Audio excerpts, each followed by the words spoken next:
Hello दोस्तों, आपका स्वागत है इस यूट्यूब वीडियो में। आज हम बजट के पहले और बजट के बाद जिन स्टॉकों में तेजी देखी जा सकती है, जो स्टॉक टेक्निकली, एस्ट्रोलॉजिकली बॉटम पे आ गए हैं, जहां से डाउन साइड बिल्कुल लिमिटेड है और अप साइड अच्छा खासा है, तो उन स्टॉकों की हम बात करेंगे जिनमें सपोर्ट पकड़ के तेजी की जा सकती है। लेकिन एक डिस्क्लेमर याद रखिए, ये मेरा वीडियो एजुकेशनल लर्निंग पर्पज से है।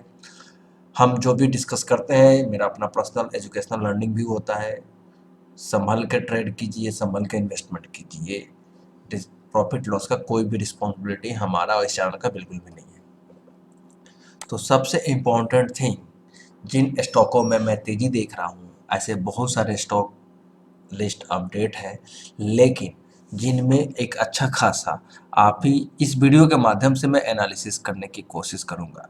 तो उनमें से जो स्टॉक हैं, उनमें से सबसे पहला इम्पोर्टेंट नंबर स्टॉक जो है, टॉप पे जो आएगा उसी की हम बात करेंगे, जिनमें वॉल्यूम के साथ में तेजी या मंदी दिख रही है। उन स्टॉकों को सबसे पकड़ने की कोशिश करेंगे। तो उसमें से सबसे ऊपर में अल्फ़ाबेटिकल एनालिसिस कर रहा हूँ मैं, बोडाल केमिकल। इस स्टॉक को हमने 80 रुपीज़ पे भी डिस्कस किया था आज से 6 महीना पहले, और फिर से ये स्टॉक ऊपरी लेवल से 150 5 अक्टूबर के हाई से एक अच्छा खासा करेक्शन दिया है। और इस स्टॉक का जो रेजिस्टेंस है 118 120 रुपए का, उसको पार करेगा तो एक अच्छा खासा तेजी आएगी। तो 118 रुपए का एक मेजर टारगेट देखा जा सकता है, और उसके ऊपर सस्टेन कर जाए तो 114 रुपए 110 रुपए का एसएल लगा करके होल्ड किया जा सकता है। इसका टारगेट 128 रुपए तक का मुझे दिखता है। 125 रुपए 128 रुपए 125 टू 130 के आसपास देखे जाने की संभावनाएं हैं।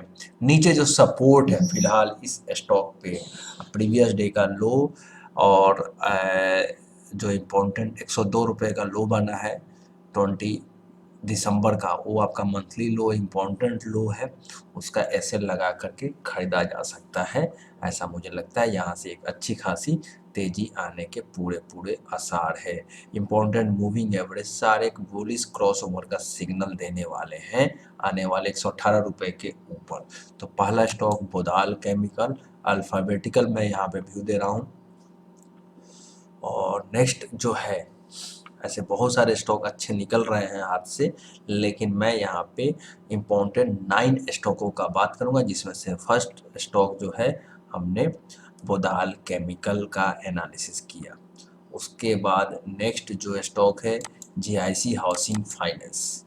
जीआईसी हाउसिंग फाइनेंस में एक मेजर सपोर्ट है, किसी भी कारणवश 139 का इम्पोर्टेंट बॉटम बना है, उस बॉटम के आसपास आवे तो 135 का एसएल लगा करके लेना चाहिए। और इस स्टॉक में एक रेजिस्टेंस है 157 का, 157 क्रॉस करेगा तो 170 तक भी आने की ताकत रखता है। 3 फरवरी तक एक अच्छा खासा pull back, down side limited है, अप साइड अनलिमिटेड 10-20% का मुझे इसमें दिखता है, 15 से 20% का।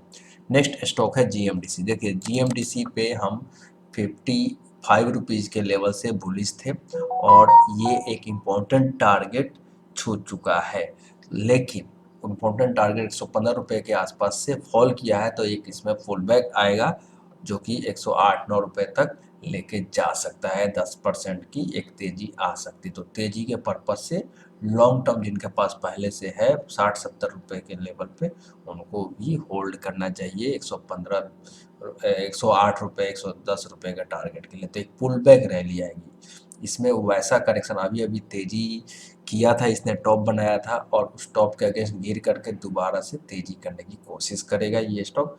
नीचे जो सपोर्ट है डिप में मिले 88 का स्टॉप लॉस लगा के 93 95 के जोन में बाइंग अपॉर्चुनिटी ढूंढना चाहिए, गिरे तो लेना चाहिए। ये एक पुल बैक स्टॉक है, ऑलरेडी अच्छा खासा चल चुका है।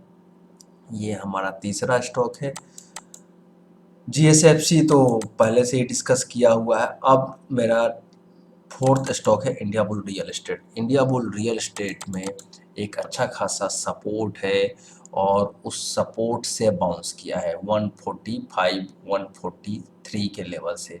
तो एज फॉर माय व्यू 140 के आसपास का सपोर्ट ढूंढ करके, मीन्स उसके नीचे का ऐसे लगा करके इसमें तेजी करना चाहिए और इस लेवल से भी तेजी की जा सकती है। नीचे मिलता है 146 147 148 तो भी लेना चाहिए। और इस स्टॉक का जो टारगेट है 170 से 180 रुपए का टारगेट मुझे दिखता है। मेजर टारगेट 170 रुपए का है। ये हमारा चौथा स्टॉक है। उसके बाद हमारा पीएसयू बैंक में इंडियन बैंक। इंडियन बैंक बिल्कुल सपोर्ट पे आ गया है। पांचवा स्टॉक के नाम पे इंडियन बैंक को लिया जा सकता है। 142 के बाद ये 150 157 जाने की ताकत रखता है। एज पर माई व्यू इस स्टॉक को 156 के टारगेट के लिए लेना चाहिए और ये ताकत रखता है 170 रुपए तक। 3 फरवरी तक बहुत सारे बैंकों के शेयरों में जो टॉप बना है वो टॉप के आसपास जाएगा। मीन्स कि इस स्टॉक का जो टॉप है 195 का है। तो एक जोर से बजट में इस तरीके से पीएसयू बैंकों में कुछ इंफॉर्मेशन या जो भी आ जाए जिस कारण से एक टॉप बनेगा 180 190, तो वहाँ पे प्रॉफिट बुक करना चाहिए। 170 एक कंजर्वेटिव टारगेट मुझे दिखता है। तो ये हमारा पांचवा स्टॉक इंडियन बैंक है। अब हमारा नेक्स्ट जो स्टॉक होगा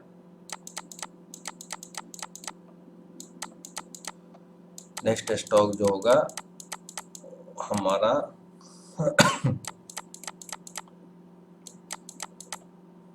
आगे चलते हैं, देखते हैं कौन सा स्टॉक आ रहा है।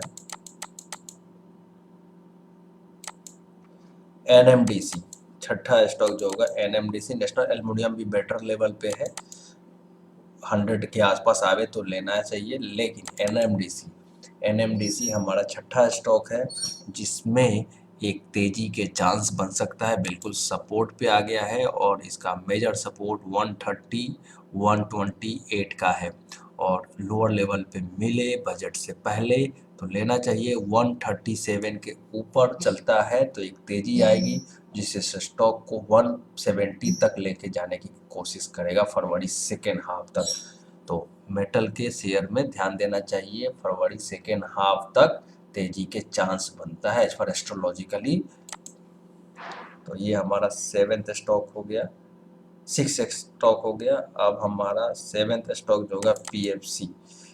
पीएफसी पे मैं every dip to buying opportunity ढूंढता हूँ और एक ट्रेडिंग स्टॉक बन के रह गया है और आने वाले टाइम में एक पीएसयू में जो तेजी देखी जाएगी उसमें भी ये पार्टिसिपेट कर सकता है।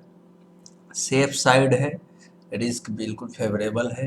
पीएफसी में मोमेंटम, बड़ा मोमेंटम नहीं मिल सकता है लेकिन डाउन साइड बिल्कुल सपोर्ट है। 114 115 के आसपास सपोर्ट है। इस स्टॉक में 135 रुपए 132 रुपए जो भी सेकेंड फरवरी तक रेट हो या बजट के दिन पुल बैक मारता है 135 तो वहाँ पे प्रॉफिट बुक करके निकला जा सकता है और या 128 का स्टॉप लॉस लगा करके। तो फिलहाल 5% मिनिमम और मैक्सिमम 15% की तेजी मुझे दिखता है इसमें। तो ये सातवां स्टॉक हो गया। आरईसी उसी कैटेगरी का स्टॉक है तो आरईसी अपने हिसाब से आप लोग देख सकते हैं। नेक्स्ट और इम्पोर्टेंट स्टॉक सेलन। सेलन पे मैं बहुत बुलिश हूँ लॉन्ग टर्म के लिए। फिलहाल ये स्टॉक 135 136 के आसपास मिलता है गिरावट पे, तो लेने के बारे में सोचना चाहिए। 140 144 एक मेजर सपोर्ट है, उसके बाद 140, नेक्स्ट 136। ये तीन सपोर्ट है, तीनों सपोर्ट पे 10% अगर आपको 10 शेयर लेना है तो 5-5 शेयर, 15 शेयर लेना है तो 5-5 शेयर करके ले सकते हैं। तो ये आठवां स्टॉक सेलन। सेलन में टारगेट क्या दिखता है as per my view?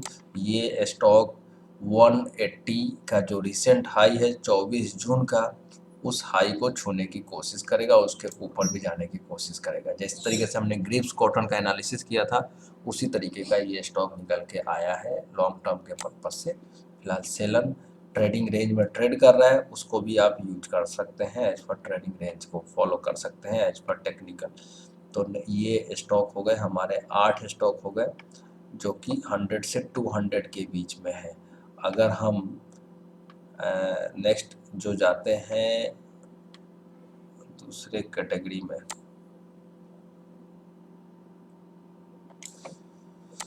Heavy property, Hemy property को देख सकते हैं। हेमी प्रॉपर्टी में भी एक टारगेट है 156, अभी गया था वहां तक जाने की कोशिश करेगा। 156 दोबारा से जाने की कोशिश कर सकता है। 165 का हाई लगाया है, फिर से गिर गया है, फिर मेरे हिसाब से स्टॉक को ऊपर जाने की कोशिश करेगा।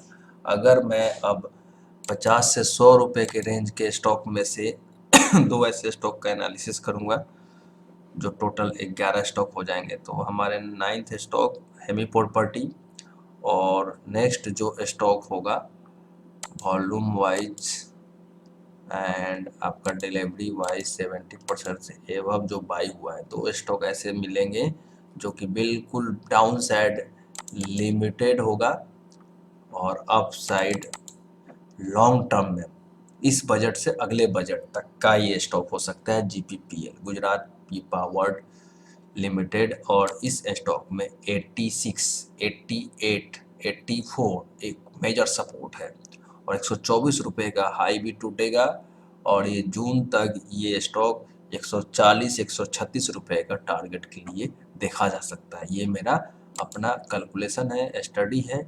उसके बाद अगर हम 200 से 500 के रेंज में जाते हैं तो लास्ट एक स्टॉक इसमें भी पकड़ूंगा मैं, आईआरबी इंफ्रा। आईआरबी इंफ्रा हमने 215-16 पे एनालिसिस किया था कल के ट्रेडिंग सेशन में, और व्हाट्सएप में मैसेज भी किया था। जिन लोगों ने लिया है उनको होल्ड करना चाहिए। ये स्टॉक 225 रुपये के आसपास से स्ट्रॉन्ग सपोर्ट है और नीचे आता है तो और भी अपॉर्चुनिटी है। मुझे लगता है कि कल 2 दिन आपका फ्राइडे मंडे मंडे तक ट्रेडिंग सेशन है बजट के पहले का, प्री बजट के पहले ये स्टॉक 225, 220, 218 ये सब जोन में मिले तो लेना चाहिए। इस स्टॉक में जो हाई बनाया है 25 अक्टूबर का हाई है 345 रुपये का, मेरे हिसाब से उसका 62% रिट्रेसमेंट करने की ज़रूर कोशिश करेगा और 25% रिट्रेसमेंट जो है इस स्टॉक को मिनिमम 270-285 रुपये तक लेके जा सकता है। तो ये हमारा 11 स्टॉक बजट से पहले लेने वाला में से हैं और इन स्टॉकों को मैं ध्यान से वॉच करूंगा। ये मैक्सिमम कैश के स्टॉक हैं। जो लोग ट्रेडिंग नहीं करते हैं, बजट से पहले स्टॉक लेना चाहते हैं, इन स्टॉकों को एनालिसिस करें, अपने फाइनेंशियल एडवाइजर से राय लें, उसके बाद ही ट्रेडिंग डिसीजन लें। वीडियो कैसा लगा? अच्छा लगा तो लाइक कीजिए, शेयर कीजिए। Thanks for watching this video.